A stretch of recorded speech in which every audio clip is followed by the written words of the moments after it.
बिस्मिल्लाहिर्रहमानिर्रहीम। अस्सलाम वालेकुम।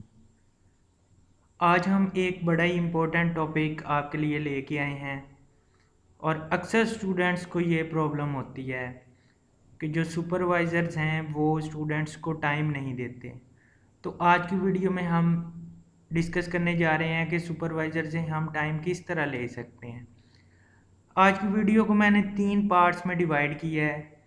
सबसे पहले पार्ट में हम डिस्कस करेंगे कि रिसर्च टॉपिक क्या होता है। उसके बाद हम सिनॉप्सिस के बारे में डिस्कस करेंगे और उसके बाद हम थीसिस के बारे में डिस्कस करेंगे। और ये 3 चीज़ें हैं, ये 3 ऐसे एलिमेंट्स हैं जिनमें आपको सुपरवाइज़र की ज़रूरत पड़ती है, उसके अलावा आपको सुपरवाइज़र की ज़रूरत नहीं पड़ती।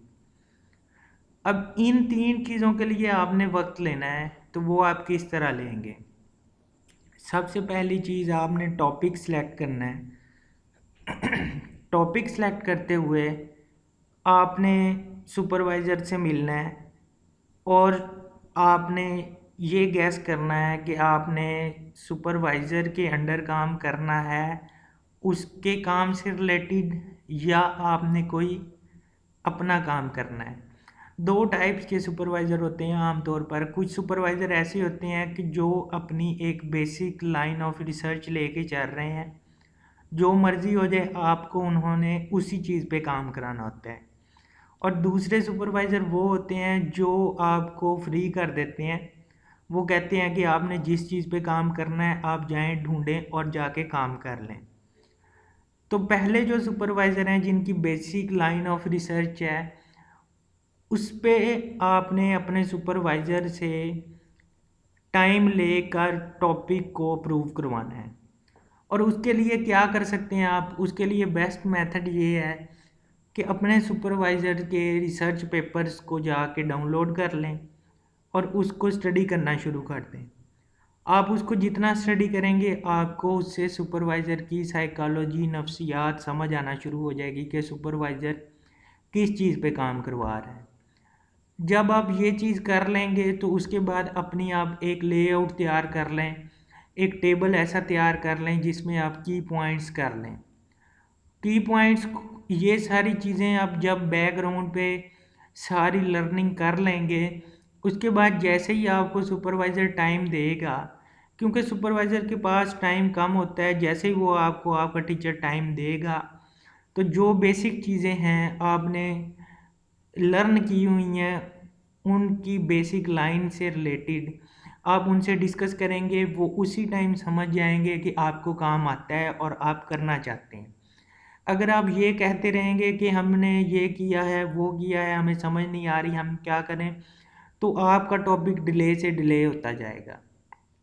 और दूसरी बात ये है कि जो दूसरा सुपरवाइज़र है जिसने सारा काम आप पे छोड़ दिया है, तो फिर भी आप बैकग्राउंड लर्निंग कर रहे हैं, फिर आप अपनी बेसिक लाइन खुद बना लें कि जिस पे आपने काम करना है उस पे आप काम करें, उस पे बेसिक चीज़ उसकी सारी चीज़ें सीख के जाएं और अपने सुपरवाइज़र से जाके डिस्कस करें, उससे ये बात समझें और उसको भी समझाएं, तो वो आपकी बात जल्दी समझ जाएंगे और वो आपको आपका टॉपिक असाइन कर देंगे।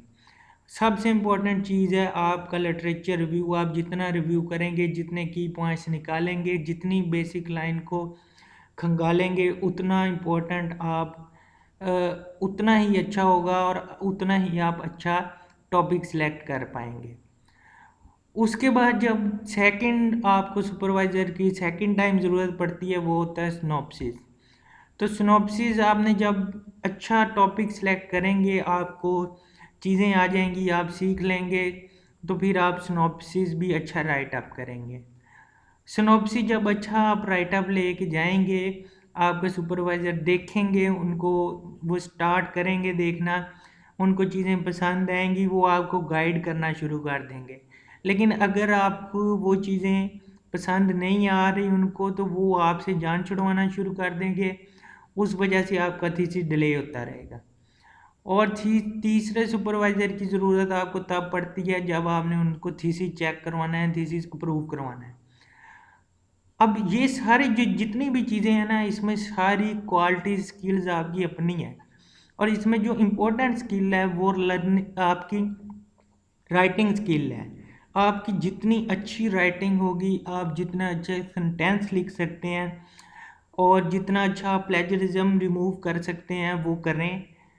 उसके बाद जब आप थीसिस लेके जाएंगे, सुपरवाइज़र आपका अगर फर्स्ट पेज से स्टार्ट करता है तो उसको अगर 2-4 मिस्टेक्स मिलती हैं तो वो बड़ी कम मिस्टेक्स होंगी। लेकिन अगर वो पहले पेज पे आपकी 20-25 मिस्टेक्स निकाल लेता है तो इट्स मीन कि आप अपने थीसिस करने में आप फेल हो चुके हैं। आप उसमें सारा आपका जो आपने काम किया है सारा साल, आप उसमें फेल हो चुके हैं, वो आप ठीक नहीं कर पाए।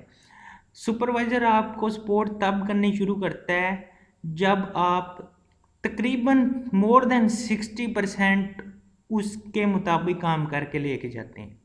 अगर आपने 60% से आपकी बिलो है तो आप समझ लें कि आपको सुपरवाइज़र से कहीं पे भी टाइम नहीं मिलना।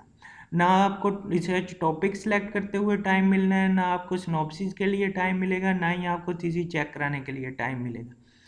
तो वैसे भी आप ज़बरदस्ती सुपरवाइज़र से टाइम नहीं ले सकते होते। आपने उनकी रूटीन देखनी है, वो किस टाइम फ्री होते हैं, और कोशिश करेंगे ऐसे टाइम में जब ज़्यादा वर्किंग आवर्स होते हैं आप कभी भी सुपरवाइज़र से ऐसी चीज़ें डिस्कस ना करें जो उस टाइम डिस्कस नहीं हो सकती। ड्यूरिंग वर्किंग हर बंदा बिजी होता है तो वो डिस्कस नहीं होती चीज़ें, ना उनको समझ आएंगी ना वो आपको समझा पाएंगे।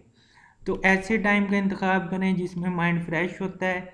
आप सुबह सुबह मिलें, तो कभी भी सुपरवाइजर्स को at the time and time ना मिलें जब वो जा रहे हैं। उसमें आपका काफ़ी नुकसान होता है, उसमें वो आपको कभी भी टाइम नहीं दे पाते, ना ही वो चीज़ें सिखाते हैं क्योंकि वो उस टाइम खुद थके होते हैं। तो ये थोड़ी सी टिप्स थी, अगर आप इन पे अमल करते हैं तो उम्मीद करता हूँ कि आपको ये वीडियो अच्छी लगेगी, आपके काम आएगी।